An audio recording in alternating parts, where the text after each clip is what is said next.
আসসালামু আলাইকুম। আমি একটি অতি পুরাতন রেসিপি নিয়ে এসেছি। আজকে এই কাঁঠালের দানাগুলো ভেজে দেখাবো।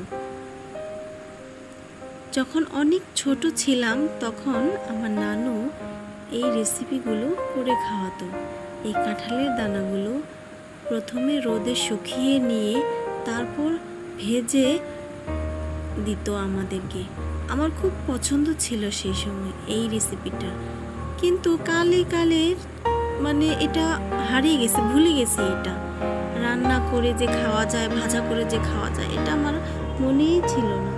তো এত কাঁঠালের দানা জমেছে ঘরে, চিন্তা করলাম, দেখে মনে হলো যে নানুর হাতের সেই কাঁঠালের দানাটা ভাজার কথা।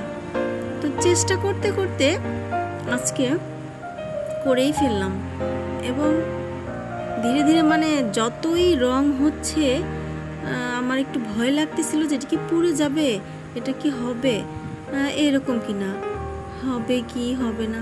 তো লাস্ট ফিনিশিংয়ে তো হলো, কিন্তু প্রচণ্ড গরম, প্রথমে ধরতে পারতেছিলাম না। এখন ধরছি, একদম মুচমুচে হয়ে গেছে। কি সুন্দর খোসা এক হাত দিয়েই ছাড়ানো যাচ্ছে। তো আমি এই রেসিপিটা খুব পছন্দ করতাম ছোটোবেলায়, কিন্তু বড় হওয়ার সাথে সাথে অনেক কিছুই ভুলে গেছি, মনেও থাকে না এত কিছু।